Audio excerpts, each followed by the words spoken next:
हरे कृष्णा। आज मैं फिर से आपके समक्ष एक नई कहानी लेकर उपस्थित हुई हूँ और आशा करती हूँ आपको ये कहानी भी और कहानियों की तरह अच्छी लगेगी। तो चलिए शुरू करते हैं आज की कहानी। एक गांव में एक मंदिर था। उस मंदिर के जो पुजारी थे वो भगवान की पूजा बहुत ही भक्ति भाव से करते थे। उनके बस एक ही अभिलाषा थी, भगवान के दर्शन, चाहे वो दर्शन उन्हें स्वप्न में ही हो जाए। उनके जीवन का लक्ष्य ही भगवान के दर्शन करना था। उनके मन में हमेशा ये विचार चलता था कि क्या वो इस योग्य हैं कि भगवान उन्हें दर्शन देंगे। ये विचार करते करते एक रात्रि वो सोने लगे तो विचार करते करते उनकी आंख लग गई और उस रात को स्वप्न में भगवान ने उन्हें दर्शन दिए। भगवान के दर्शन पाकर पंडित जी बहुत ही खुश थे। उन्होंने भगवान को प्रणाम किया और कहा कि प्रभु, आप मेरे हृदय के इतने करीब थे कि मेरी पुकार सुनते ही आपने मुझे दर्शन दिए। मैं तो धन्य हो गया। मेरे जीवन का कोई और लक्ष्य बचा ही नहीं। यदि मेरी आज मृत्यु भी हो जाती है तो मुझे कोई परवाह नहीं कि प्रभु ने मुझे दर्शन दिए। मुझे इसी बात की बहुत प्रसन्नता है। पर आपके इस स्वरूप को देखकर मुझे आपको भोजन करवाने की एक अभिलाषा उत्पन्न हुई है। आप कृपया कर ये मेरी इच्छा भी पूरी कर दीजिए। तो प्रभु ने कहा कि ठीक है, कल जब तुम मंदिर जाओगे तो मैं वहाँ पर एक भिक्षुक बनकर आऊँगा, तब तुम मुझे भोजन करवा देना, तुम्हारी इच्छा भी पूरी हो जाएगी। प्रभु ने ऐसा कहा और वो अंतर्ध्यान हो गए और पंडित जी भी बहुत खुश थे। अगले दिन सुबह जब वो सोकर उठे, उन्होंने स्नान किया और वो अपने मंदिर चले गए। मंदिर जाकर उन्होंने प्रभु की पूजा अर्चना की, भोग लगाया। उसके बाद दोपहर के समय उन्होंने देखा कि एक भिक्षुक आ रहा है। पंडित जी ने उस भिक्षुक को मंदिर में बुलाया और उन्हें प्रणाम किया और उन्हें कहा कि आप यहाँ से भोजन करके ही जाना। तो भिक्षुक ने कहा कि प्रभु, आज तो मुझे भूख ही नहीं है, तो आज मैं भोजन नहीं करना चाहता। और उस भिक्षुक ने मंदिर में प्रणाम किया और वो चले गए। पंडित जी ने अब देखा कि बिना भोजन किए ही वो वहाँ से चले गए हैं। उन्होंने सोचा कि रात्रि में स्वप्न में तो प्रभु ने कहा था कि मुझे तुम भोजन करवाना, पर ये तो बिना भोजन करवाए ही चले गए। तो अब मैं क्या करूं? ऐसा सोचते सोचते जब रात्रि हुई, रात को जब वो सोए तो स्वप्न में भगवान फिर से आए। फिर पंडित जी ने भगवान जी से कहा कि प्रभु, आप आए तो थे, पर आप तो बिना भोजन ग्रहण किए ही चले गए।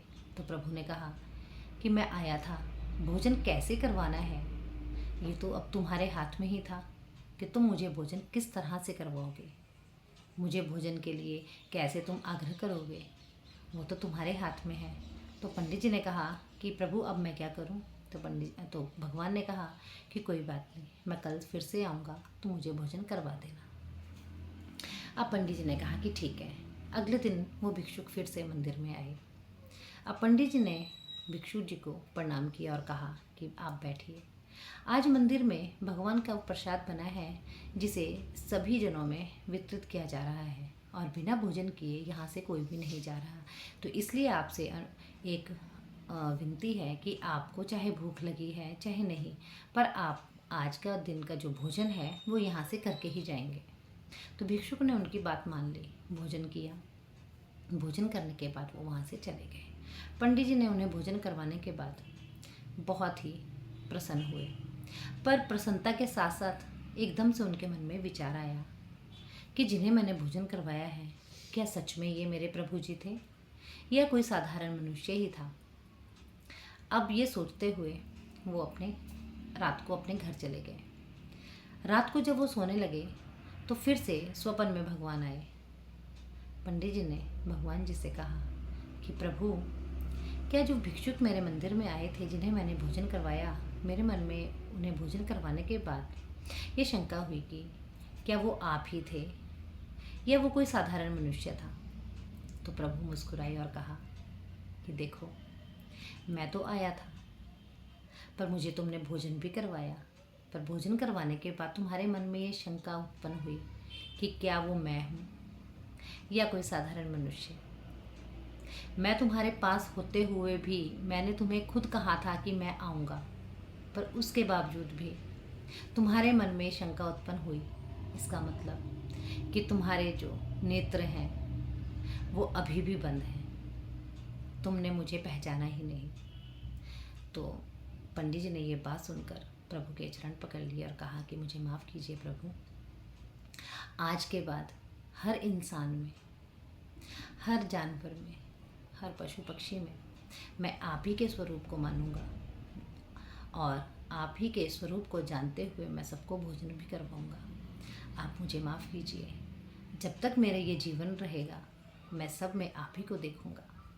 तो भगवान प्रसन्न हुए और भगवान ने कहा कि हाँ, मैं इस संसार के कण कण में विद्यमान हूँ, हर इंसान में, हर जानवर में, पशु में, पक्षी में, इस हवा में, हर चीज़ में मैं ही हूँ।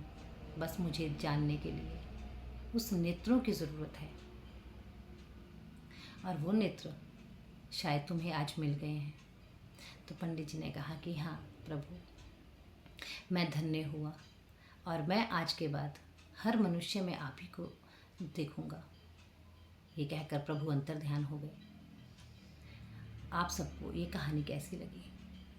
बिल्कुल पंडित जी की तरह हम भी ऐसे ही हैं। हमारी आंखों में भी माया रूपी जो पट्टी है वो बंधी हुई है, जिसके कारण हम इस संसार के अंधेरे में भगवान के प्रकाश को जान ही नहीं पाए। इसलिए अपने नेत्रों को खोलिए और हर इंसान में भगवान के स्वरूप को पहचानिए, जिससे कि ये संसार हमें अपना लगे। राधे राधे। ये कहानी आपको कैसी लगी कमेंट बॉक्स में लिख के ज़रूर बताना, और मेरे चैनल को लाइक शेयर सब्सक्राइब ज़रूर करना। हरे कृष्णा।